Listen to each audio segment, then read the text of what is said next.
Welcome to the Level Up Sports Talk Show. I'm your host, John. I have my analyst for the night, Mr. West. I got CJ and I also got James to get into some Christmas edition questions. We also have like NFL talk tonight. We got college football, and we'll end it with the NBA. But first, we're going to talk about some Christmas questions.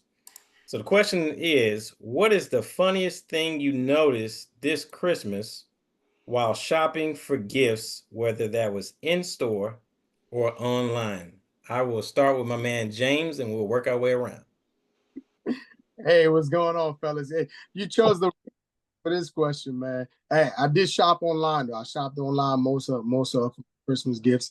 On I wouldn't say weird thing, but I think for me, like the most frustrating things, I ordered one gift that they kept rerouting the gift. It says wait, then it says arriving today, then it says arriving at 10 p.m. And then come to find out, we looked again, it says it haven't even left the shop. Oh man.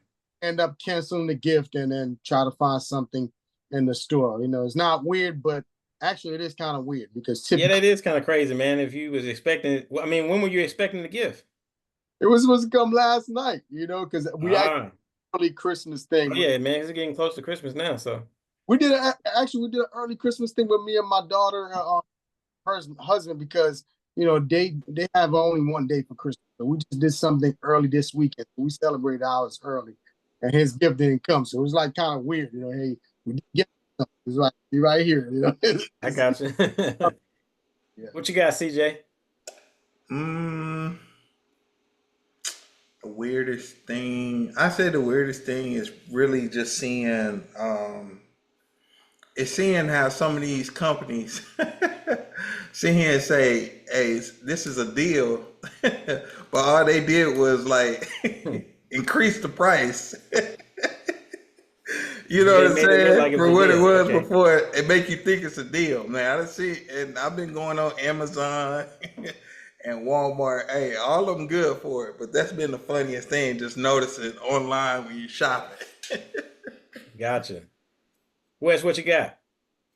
I think the funniest thing that I saw over Christmas or coming up was the fact this lady ordered a roll of quarters or a bag of rolls of quarters, and she expected the quarters to come in them, and she was super upset. Oh Now, man. that would have been a great deal if only paid $5 for rows and rows of quarters, uh, but I think that was probably one of the funniest things is her posting online as a complaint toward whoever it was, whatever, if it was Temu, Amazon, or what, but trying to figure out where quarters went when she ordered them. That's bad.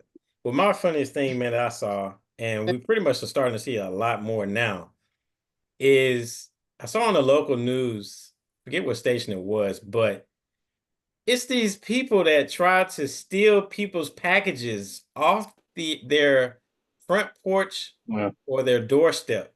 And it's just like a lot of people don't understand that, yeah, most people have Ring cameras or some type of camera. They're watching you and they're gonna pick you up. So then they're tracking people down a lot faster nowadays from stealing packages. But it's amazing.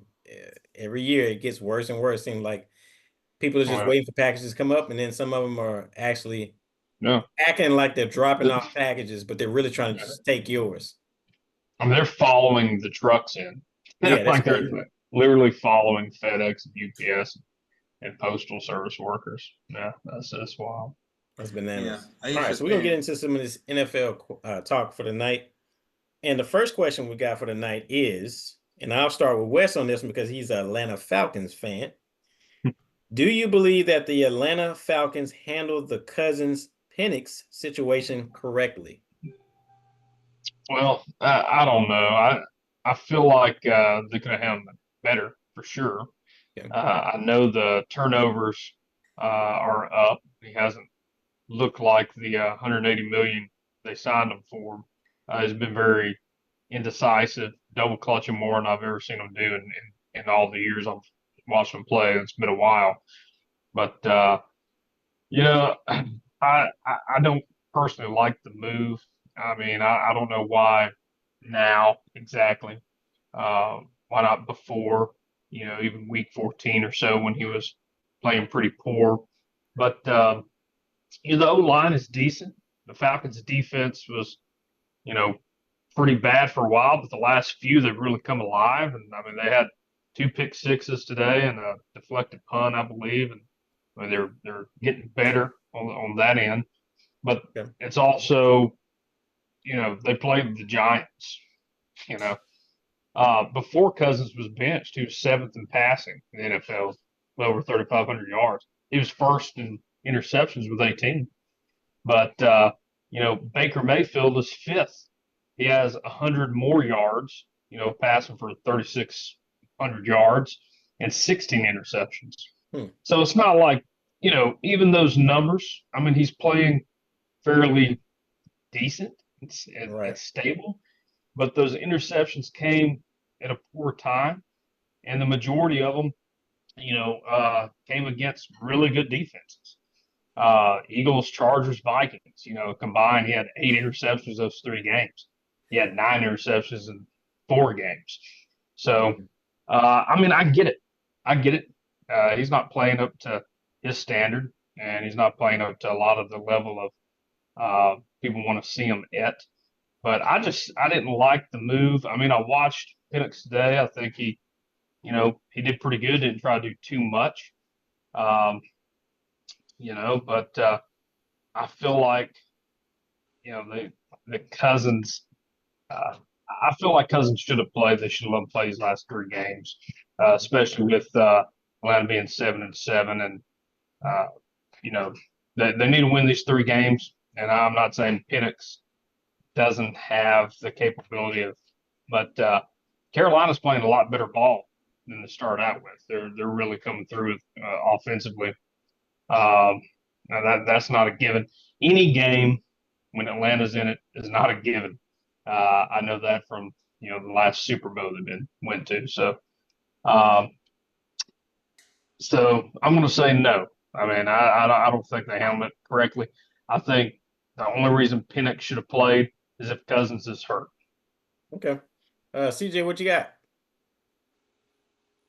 I mean, I actually based off, I guess, kind of what Wes is saying too, is that Kurt's not playing up to what they're paying him for. Right. They're paying him for. He's not playing up to it, and is the way they handle it. I think wherever they think they're going, I think me personally, I think this was a good move. I think they was looking for a good way to transition. You don't have another bye week. You don't have a bye week. What's out of the last 3 games left? Who's the weakest team that we probably got a chance on that we could, almost like a scrimmage game? The Giants is basically a scrimmage team right now for everybody. So I think there was a safe bet. Atlanta did come through and they dominated.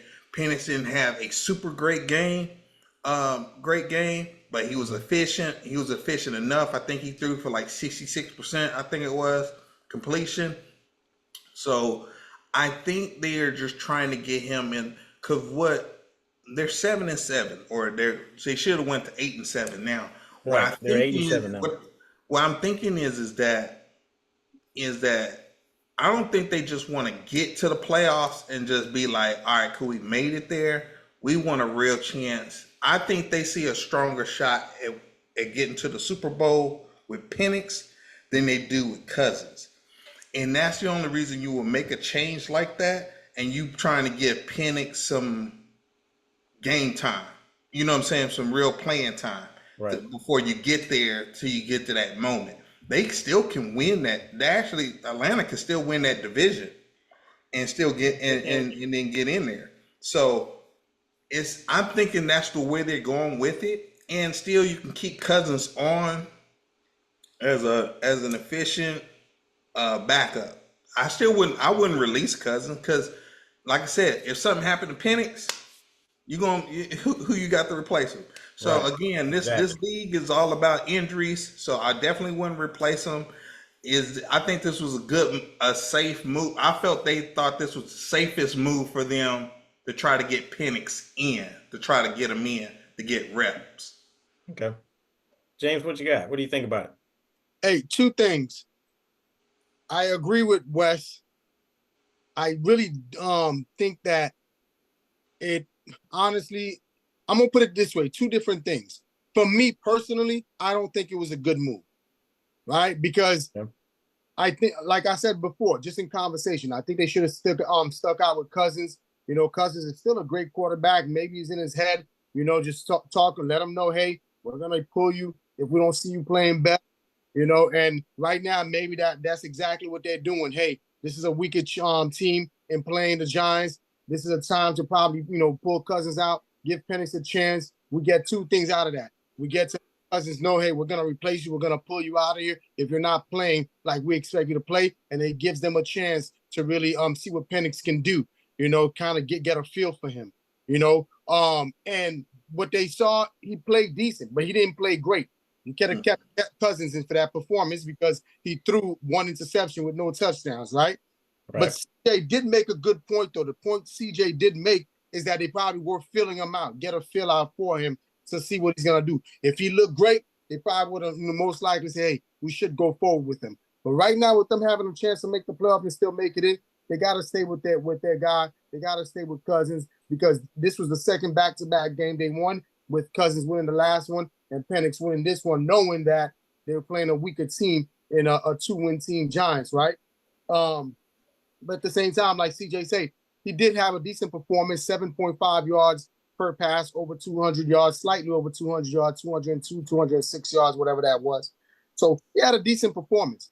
But at the same time, he wasn't doing no better with his legs, and you got a team like the Giants, and Atlanta's defense stood up. Like he said, 2 interceptions, they did a lot. Their defense came up big time. So their defense is what's keeping them in the game. But I don't personally agree with the move. I would stick with him. But yet, that was a good thing to kind of feel to see what Penix can do. He didn't really outperform Cousins. So you should bring Cousins back in, and hopefully Cousins learn from that. He kind of see that he really don't have job security because you got that young quarterback right there waiting if you can't perform. But no, they don't have a better chance to make a Super Bowl run with Penix. And CJ mentioned that. I don't think Atlanta believes that. All right. And I agree right there where you are. I do not think that they make a better Super Bowl run with Penix at the helm. Um, Obviously the coaches had to have felt, look, with what Cousins was doing in the last several games that he played in, it's fairly clear he was doing more harm than he was helping the team. He was giving the ball away. We know that he's a veteran and he's had some good games this year. It's just the fact that down the stretch, as you're getting closer to the playoff, you should be going up. Mm-hmm. He was not doing that. Mm-hmm. And they can tell that. And I really just feel that they saw, okay, we're not doing ourselves a justice right now with him. So let's see what the young guy has. They did pick him up in the first round. So I mean, it's not gonna hurt at this point. I mean, to see exactly what the kid has. He's he's got to get more reps. This is his first game he played today. So Penix, to me personally, let's be honest, he's the future. So I think it was okay with what they were doing at this point in time in the season, because let's be honest, I don't think Penix, regardless, I don't think either one of them at this point is going to get you into the Super Bowl. Now, what you can do is build on what you got. You do have a solid run game. You got Robinson. Um, you got some weapons. You got Drake London. I mean, you got Mooney. You seen what he can do coming over out of Chicago. So I really felt like, hey, you got weapons. You got Matthew Judon on the defense, which he had a few sacks today. So build upon it. Make it better for next year. And I think they're doing that now. Anybody else have any thoughts on that? No, I'm right there with you. The one thing I want to point out too is the fact that in 4 quarters they scored one more touchdown offensively than the Giants. Oh, wow. I mean, period. I mean, they kicked some field goals, with off of Riley's leg, and the defense stepped up. Mm-hmm. Otherwise, you had 2 scores on the ground by Bijan. Yep.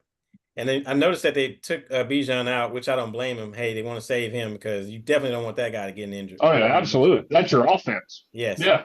Yeah. Don't risk it. Matter of fact, they should see Saquon Barkley and what the Giants did. Don't screw that up. Please don't.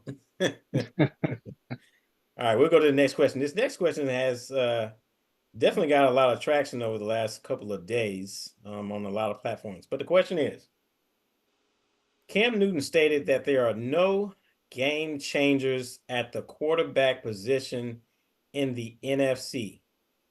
Question is, do you agree or disagree? I'll start off with CJ, and then we'll make our way to James, and then Wes, and then I'll go last. Oh, I already disagree. I mean, at first, well, initially when he made the statement, I could sit there and say, I can almost see where he was going with it. Mm-hmm. And then after the gameplay today, and I sit there and say, I disagree because I think there's one game changer. And you can sit there and say, yeah, he's young or premature. But the one game changer is that Jaden Daniels. That boy came through today. We needed a win, and we needed to win bad. That boy came through 5 TDs, but two interceptions. And he's changing. The Commanders always needed a quarterback. They needed somebody to pick up the extra load or whatnot. And right now, for us, from the NFC side, game changer. He's been a game changer for that organization for the NFC side. I can't think of, like, even Detroit being as well as they are. Jared Goff, I don't say he's a game changer. I say Jared Goff is a great quarterback. I think he's a great quarterback. I think they have a great overall team. I don't think he's just a game changer. I think the team could win necessarily, but I just don't see him as a game changer. Okay. I'm looking at some of these other, even, you know what I'm saying, Tampa Bay, the Rams. When you do go across the NFC, there's no team that really stands out with a strong quarterback. Even Jalen Hurts today. Hurts ain't really a game changer. He's more a game manager in a sense. They got a strong running game. Hey, you do the handoff, you run. Yeah, he gets some drops out there, some throws out there, but to me, he's more of a game manager than anything. Nothing wrong with that, but I think that's where he's going, though. All right. What do you say, James? Hey, funny thing, CJ, you kind of have the same player names, as I do. Yes, Daniels is definitely, for me, the game changer in the NFC. So I don't agree, with I think you say Sanders made that comment. I don't agree with him at all. Cam Newton made it. I don't agree with him at all, because we do have a game changer in NFC, and I could arguably say this too. And I'm gonna, CJ mentioned another name, and I'll get to that. But look at Daniels' 70% completion rate, right? Mm-hmm. 17 touchdowns, 6 interceptions. Second in the Commanders in rushing with 656 yards. Yep.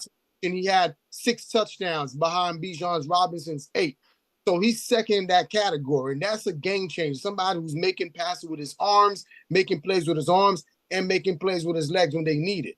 So arguably, as a rookie, you're putting up these numbers, man. That's incredible to be doing. Because most rookies, they're very impatient, and their completion rate is not going to be at 70%. That's absurd to really see that. A lot of great veteran quarterbacks, you're going to see passing 70% completion. And typically you see that with a lot of short passes, but he's making plays down the field. Now, the second other quarterback I'm looking at is Jalen Hurts. And I'm like, he's not a game changer. But you know what is a game changer in his game? Is the fact they do the tush push, right? Because no other quarterback really could do that. That's because that dude is squatting what, some 500 pounds. That dude is squatting. That dude got some powerful legs, and they got a system. They know how to do because nobody else gonna do the tush push. They can't really bring another quarterback to do it, and that's a game changer. When you can go for 4th and 2, in your 50-yard line, even if you're on 40-yard line, they don't even fear no other teams because if it's that 1 to 2 yard, they're going for it because they know, what I'm saying, with his strong legs and that center doing what they do. He's not the only game changer in that play. Of course, the center's a game changer in that too. But without him, they'll probably lose a lot of games without that tush push. So that makes him a game changer in that sense because it's a game changing play. All right, what you got, Wes? Well, I'll have to give Daniel's stats out. Everyone else did, but I will say, I believe Hurts is a game changer, honestly, because it changed the game. Him not being in it today, Yeah, that's for sure. Yeah, it definitely did. And I mean, even though his numbers are down from this year, passing, I mean, just looking at last year alone, he had nearly 4K or had 4,000 yards and had a total of 38 total touchdowns. That's game changing. Now you got Saquon, you don't have to do as much, and that's what we're seeing. Yeah. So, but hey, Love, Stafford, even Baker, I'd throw in there. I would even go as far as saying Goff, just because, I mean, look, a lot of these guys can pick defenses apart. And with just the levels of players and defensively and offensively that the Lions have lost this year alone, it is remarkable that Goff's still out there slinging it and getting 13 wins. And I'll say this, nobody wants to go against Stafford in December. I mean, the man's like 10-1, and he proved it today. Went through and did a good job today as well.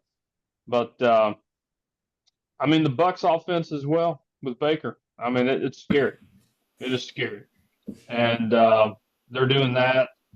They got the 4th best running game in the NFL, and Godwin went down, and they're still kicking. They're cooking defenses, secondaries left and right. So, I mean, the talent is there in the NFC. I think Cam was Cam, and that's some clickbait, to be honest with you. But I mean, you've got hellacious players in that league that's at the helm under center. So Hurts, Goff, Love, Stafford, Baker, Daniels, just naming a few off the top of my head. Those are game changers, and you want them on your team, and you want them when the game's coming down to where you need a score. You're going to want them under center to change, to go up and to be that dynamic player that they're getting paid to bring that victory in. Yeah. So, and that's the thing. He initially stated that the game change that he saw in the AFC are Joe Burrow, Lamar Jackson, Patrick Mahomes, CJ Stroud, and Josh Allen. Those were the game changers that he listed. Now, when you think about each one of them, the only one that really doesn't use his legs as much are Patrick Mahomes and Joe Burrow, but that's because they pass ball, but they use it when they need it. No. Josh Allen. CJ Stroud don't use his legs. Well, yeah, CJ Stroud is the only other one that doesn't use his legs. Yeah, he's not. But he listed him as a game changer in the AFC. Me personally, out of the ones you guys have already mentioned, which are definitely Jalen Hurts, I think you're probably overlooking the fact that, just a couple of years ago, the man was in the Super Bowl because of the legs and what he did. Now, granted, and quiet as kept, they're still doing pretty good the last time I checked. So me personally, he's definitely one I would put in there from the NFC. I would love to throw Kyler Murray. I think at one point in time he was. He's kind of digressed the last couple of years, and injuries has been part of that. So I'm not gonna, knock him for it. But um, other than him, I would love, I'm a Green Bay Packer fan. Of course, I would love to be biased by saying Jordan Love. Jordan Love he's on the cusp, but he has to be a little bit more consistent. So when he comes to that point, I will say him. But I definitely would say I do not agree that there are more game changers other than just the AFC. I will say that there are more in the NFC. Go ahead, James. Hey, let me add to that, John. See, I think if it depends what you're talking about when you say game changer, because Yeah. in my mind, I'm thinking, yeah, well, a Burrow is a game changer. The way he, what I'm saying, dissect, it shows He is. unbelievable. But the thing is, when I'm thinking a game changer, it's not just about your arm, right? It's about the. I think about that, them instincts to be able to make a play no matter what, right? You look at Josh Allen, you look at Patrick Mahomes. Those guys, no matter what, they're gonna find a way to make a play because they're smart. They're always thinking. They'll make that play with their legs. They'll make that play with their arm. It don't have to even be a dynamic play, when it comes running. Look at Patrick Mahomes, man. They don't give Patrick Mahomes enough credit. I can't remember. I told you on one of these shows. I told you Patrick Mahomes, that dude play with heart. I can't remember CJ try to play my boy, but look, I thought that no matter what, man, he puts his body line. Even though he's not playing as great no more with his quarterback arm like he used to, man, that finds a way to make plays, and he showed it this year. They're winning because of Patrick Mahomes and his dynamic play. Hey, James, I'm about to throw this alley oop to you right here, man. This might hurt you now. It won't hurt. Tell you the truth, man.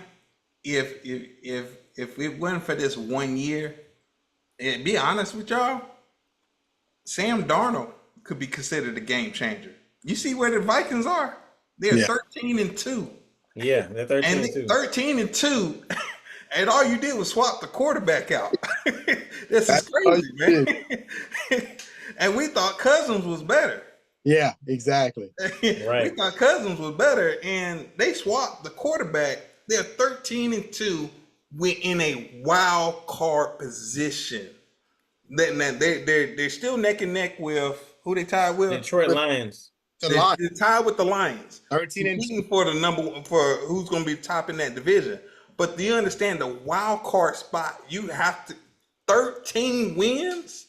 Yeah, it's crazy. Crazy. Yeah, it's crazy. And guess what? The last two games they got for the Vikings, they got to play us next week. They play us at their place at home, and then they end the season. Oh, this is gonna be a real good game at the Detroit Lions. Wow. Boy, that's a showstopper right there. That's a must-watch game. So yeah, we'll see more about this and continue on, which takes me to our next question, question number 3 for tonight. Let me make sure I put Lamar's name in there too as a game changer because I don't want. Oh yeah, he was already he did initiate him. He said he was a game changer. Yeah. I don't want nobody watching this show and don't hear his name come out. Oh yeah, we said Lamar Jackson. Yeah, he definitely won. Yeah, he in there. So question number 3 for tonight is dealing with fantasy football.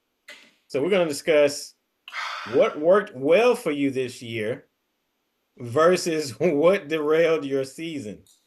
I will start off on this one, and then we'll work our way back down. Wes, and then CJ and James. What worked well for me this year? I'm still in 2 of my leagues, but 2 of them I'm out of already. What worked well for me was that I did pretty good with the running backs that I picked. I had Bijan Robinson, I had Derrick Henry, they did pretty good. I had Saquon Barkley. I had Jahmyr Gibbs in one of my leagues. So I did good with my running backs. Quarterbacks, I missed. Like I had Kyler Murray. And then I tried to stack in one of my leagues and get Marvin Harrison Jr. And those two were not on the same page. And I know he's a rookie, but they were not on the same page. Just like the day they lost to the Carolina Panthers, one of the worst teams in the league. So I mean, it's just like, go figure. I think the quarterback position, and the one thing you can always bank. Well, you can't bank on it. It can happen every year. Injuries will derail your season, especially if you pick one of the top key players and they get injured and you're stuck with them. So But that was one of the things I missed. Wes, what worked well for you and what didn't work for you? Well, what worked for me was just doing some old-fashioned research. I normally go back at least 3 seasons. That gives me a pretty good look at what they are producing and what getting an average of either if it's a PPR league, if it's half point, full point, or whatnot, total touchdowns and all of that I look at, and I've done pretty well. I'm in several leagues. I think in total, I think I'm in 6 leagues, and in those 6 leagues, I think 5 I was in the playoffs. But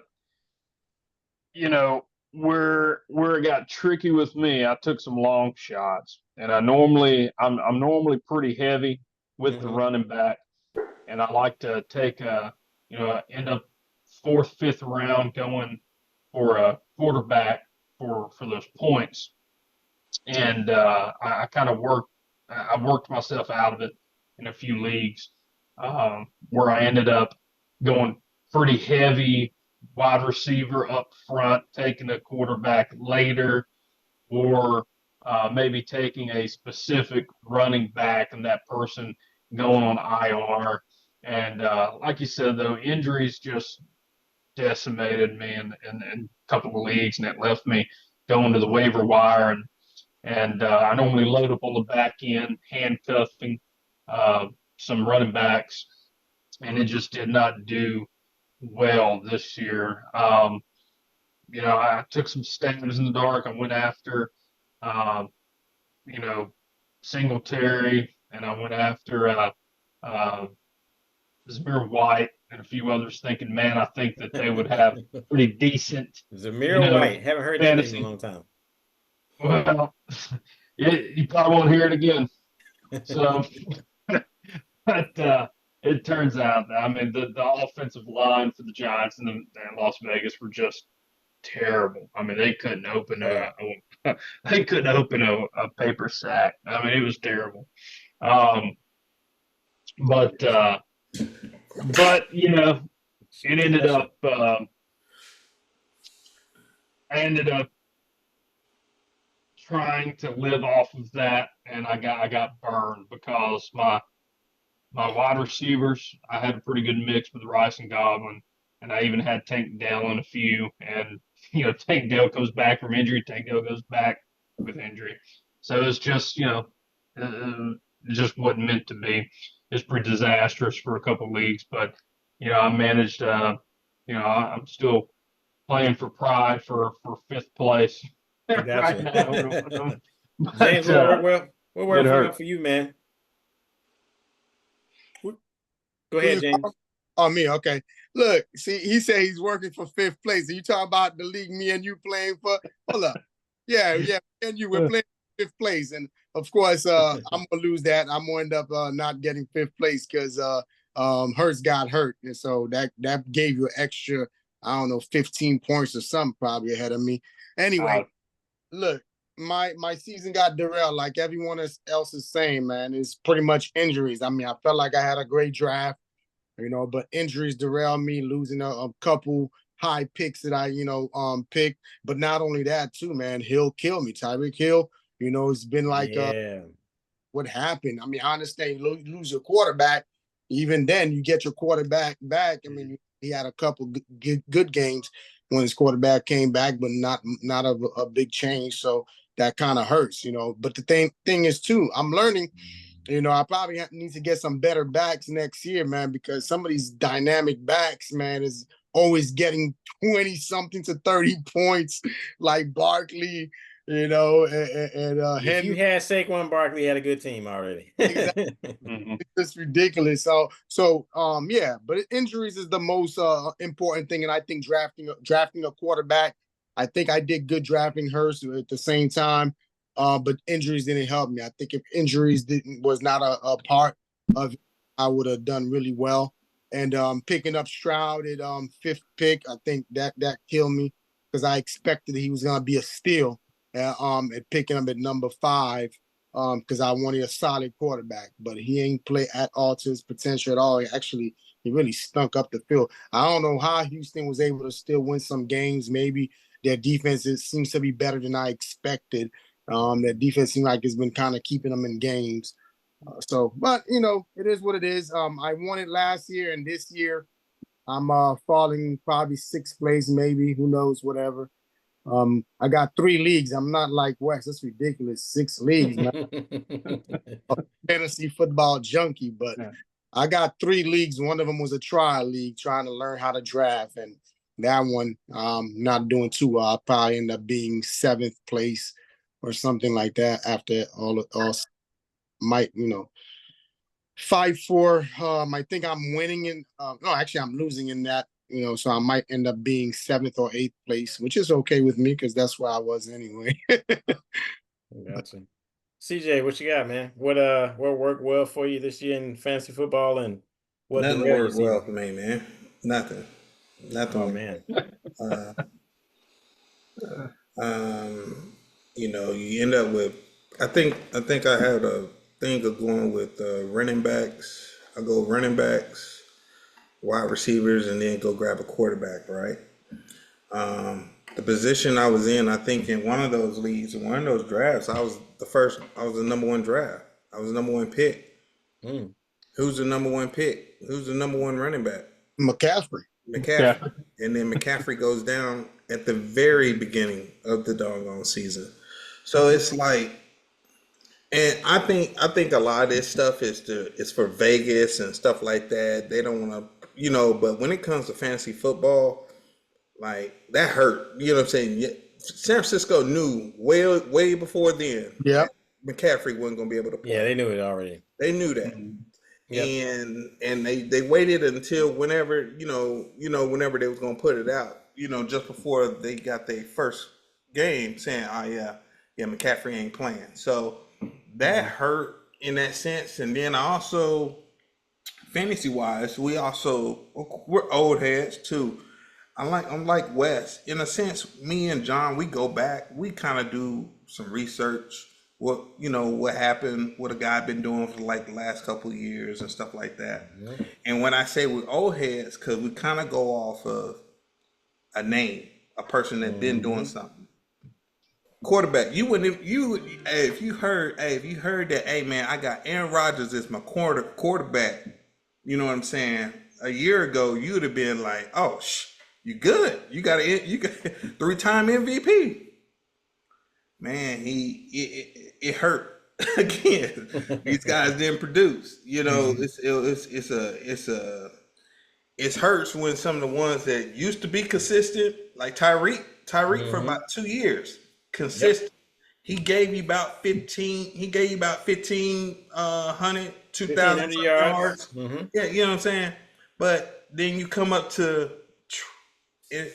So this year has been. It's been. The football world, it's been a world of injuries, but we know injuries play a part. But it played a big part this time in fantasy because of where some of these guys were picked, and it was how many injuries. It wasn't just it was just a few here, a few there. It was a lot of injuries across the board. That's still a lot.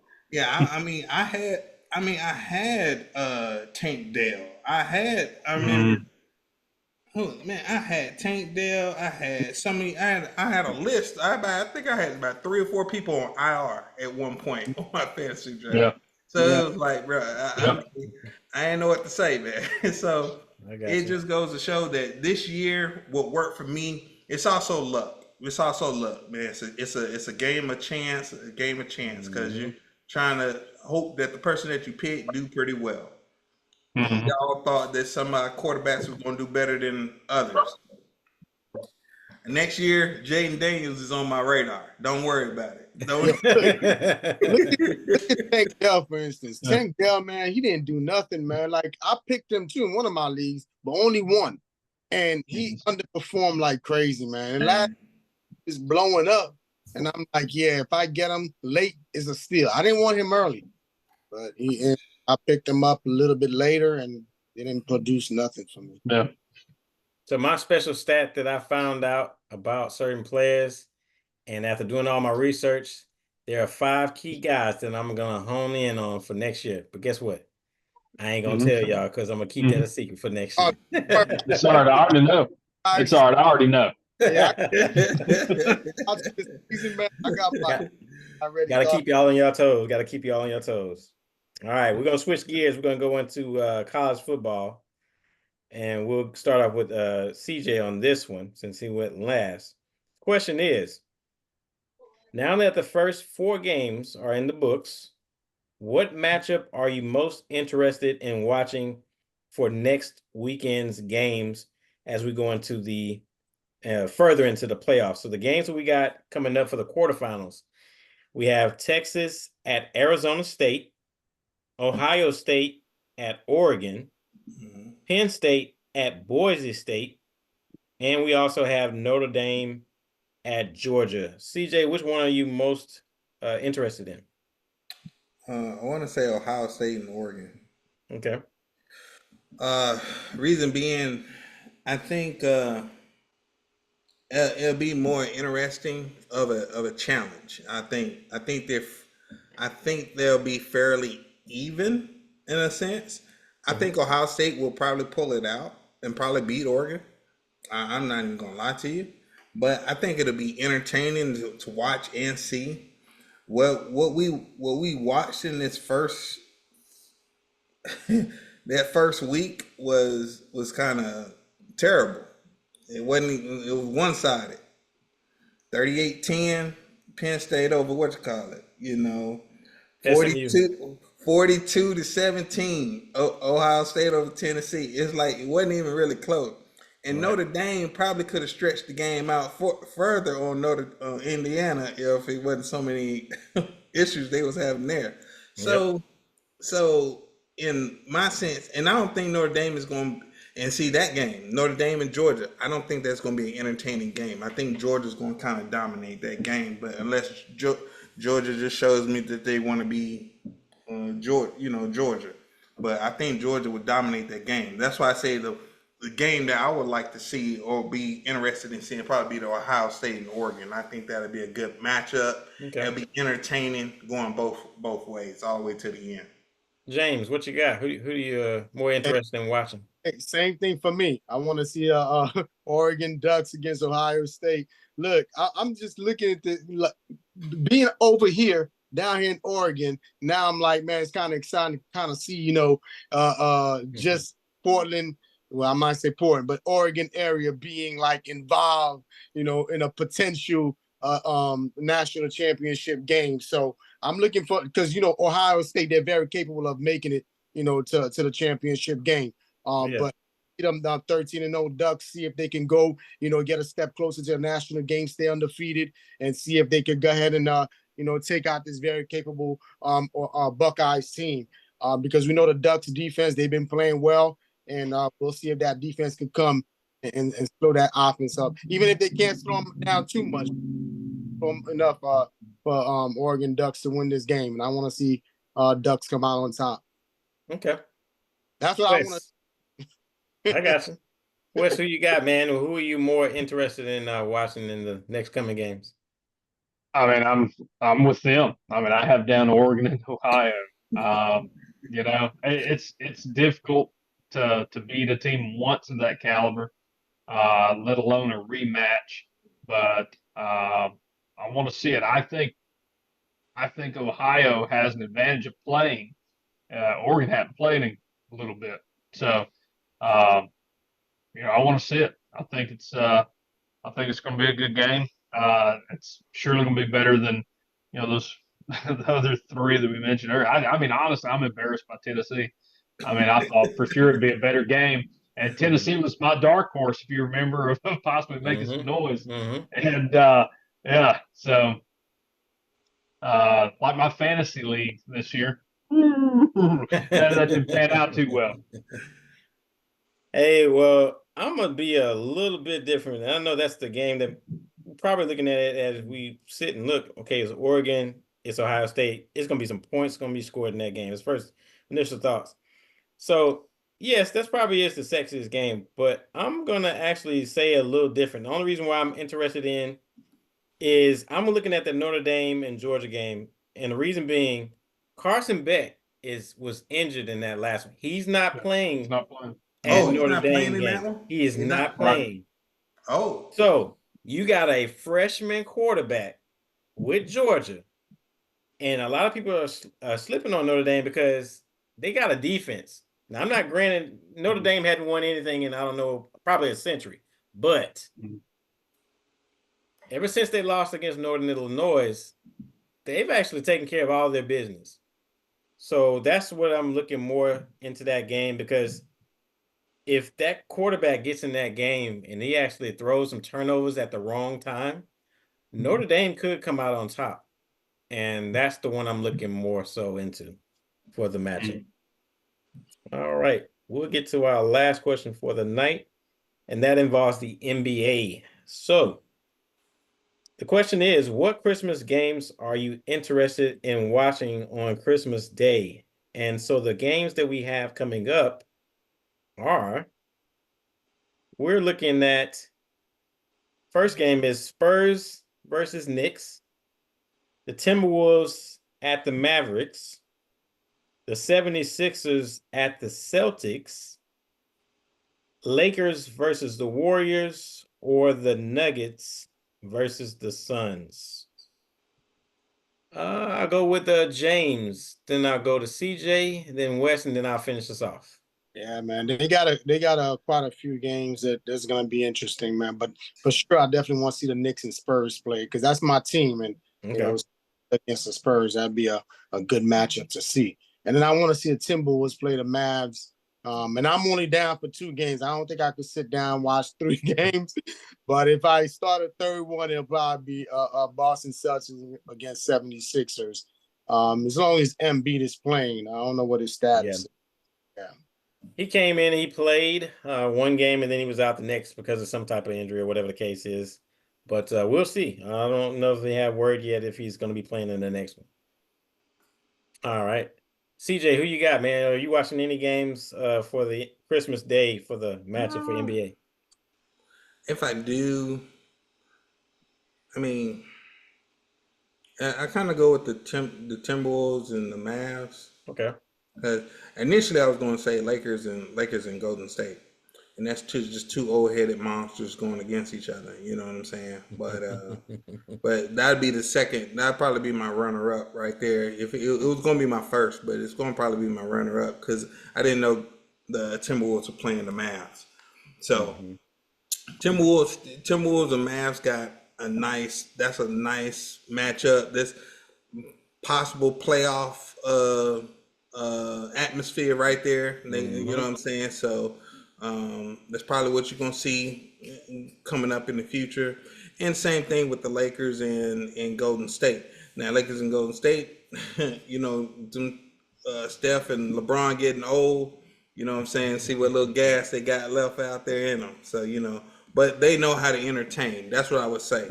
Steph and LeBron know how to entertain. So hopefully they'll keep, keep everybody interested and play up. All right. Wes, what do you got? Who are you looking forward to? Yeah, if it was the 1990s, I would say definitely Spurs and Knicks for sure. I'd like to see Oakley out there. But no, I'm a closeted Lakers fan. I would like to see the Lakers and Warriors. I just want to see how they match up with AD. I want to see, kind of what they throw at those wings and some of the newer, the younger players for the Warriors and the Lakers. I think it's going to be fun. I'm also, I'm interested in Nuggets and Suns as well. So, it's going to be a good time. Should be good.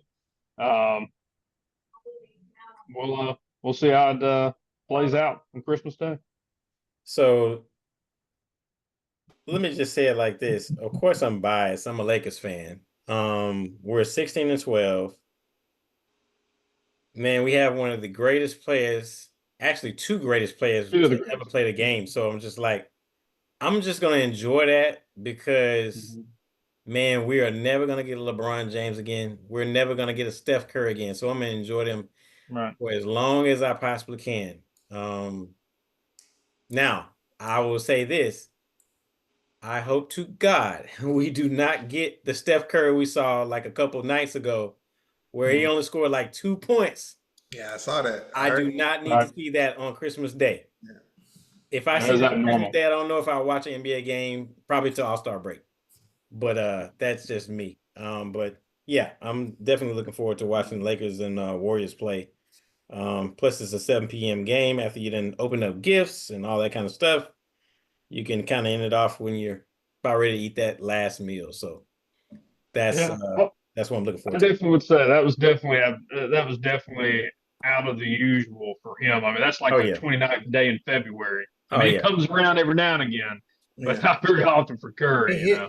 hit both him and LeBron because they said it was they said that both of them got called old in the game or whatever, right? And the very next game, both of them showed out. Oh Yeah. wow. Yeah. Well, I will say this: any Warriors game, if you ever watch, Curry never stops. Like he's He's constantly constantly moving. moving. Yeah. Oh yeah. I mean, it's just running backdoor he flare. I he mean, the man is it's he is wild. the upgraded. No lie, Steph has upgraded what he used to play with Detroit Clay Pistons. Thompson. Oh, No, the Tomorrow, Richard Hamilton. Richard Hamilton. He Okay.